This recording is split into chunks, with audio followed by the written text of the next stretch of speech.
সালমান রহমান দুর্ভাগ্যক্রমে গ্রেপ্তার হয়েছে, আর সবাই তো আছে। কারণ সবাই তো আবার দেখা যায় যে ওখানে সরকারের পক্ষের লোকজনই তো ওখানে ভিজিট করতেছে, খাতির রাখতেছে। ভাঙবে কি করে?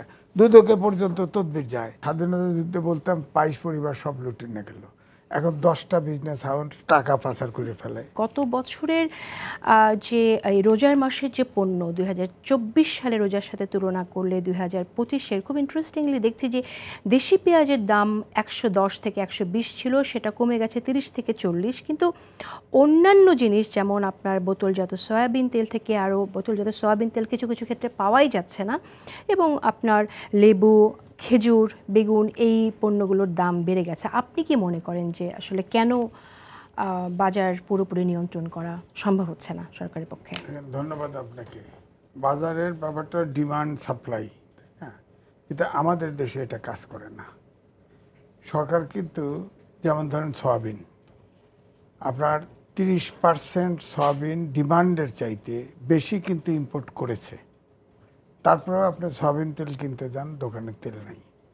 অর্থাৎ মূল সমস্যার যেটা হয়েছে, এই সরকার সিন্ডিকেট ভাঙতে পারে নাই। 15 বছরে ফ্যাসিবাদী সরকার যে সব সেক্টর তছনছ করে ফেলেছে, কিছু অলিগার্ড তৈরি করেছে, ব্যবসা পুরাটা তারাই নিয়ন্ত্রণ করে, কিন্তু সেই সিন্ডিকেট ভাঙতে পারে নাই। 2, এই সরকার বাজার ব্যবস্থাপনাতেই হাত দিতে পারে নাই। ধরেন যে কফিটা আপনি 25 টাকা 30 টাকায় খান, সেই কফিটা আমার বাড়ি পাবনা 2 টাকায় বিক্রি হয়, অনেকে ফেলেও দেয়। বা এটা বাজার ব্যবস্থাপনার অংশ, বাজারের মনিটরিং নেই।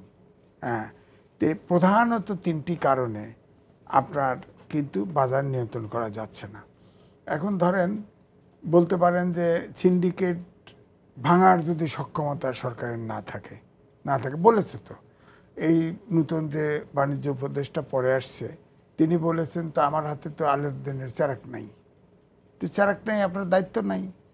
আপনি আকিজের ব্যবসা ভালোই তো করতেছেন ওখানে। না, আসলে সিন্ডিকেট ভাঙতে কি আলাদিনের চেরাক লাগবে কিনা সেটাও একটি প্রশ্ন। বিষয়টা হচ্ছে যে ধরেন অল্প কয়েকটা, সারা বাংলাদেশটা কিন্তু যেমন স্বাধীনতা যুদ্ধে বলতাম ২২ পরিবার সব লুটে নিয়ে গেল, এখন 10টা বিজনেস হাউস টাকা পাচার করে ফেলে, আপনার সব ব্যবসা কন্ট্রোল করে।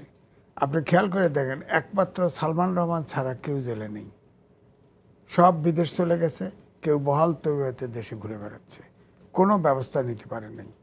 এখন শোনা যায় এই গত 26 তারিখে টিআইবির চেয়ারম্যান ইফতেখারুজ্জামান বলল যে এখন দুদকেও টেলিফোন যায় যে এই তদন্তটা করা যাবে না, এটার রিকোয়েস্ট যাচ্ছে, চাঁদাবাজি তো আছেই।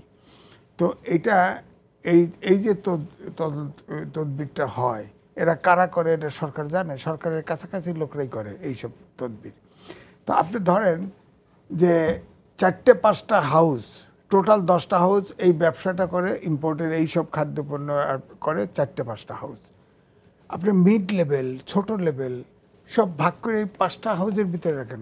সরকার অন্যকে ইম্পোর্টের জন্য ইয়ে করে না কেন?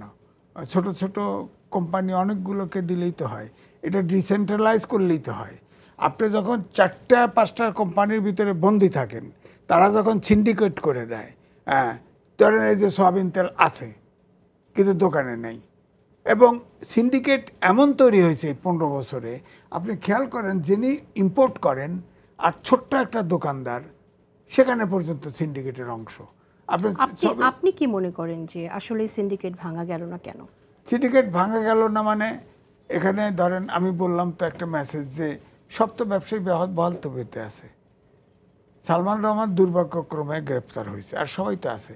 কারণ সবাই তো আবার দেখা যায় যে ওখানে সরকারের পক্ষের লোকজনই তো ওখানে ভিজিট করতেছে, খাতির রাখতেছে। ভাঙবে কি করে? দুদকে পর্যন্ত তদবির যায়। এটা আমার কথা, টিআইবির চেয়ারম্যানই বলছে।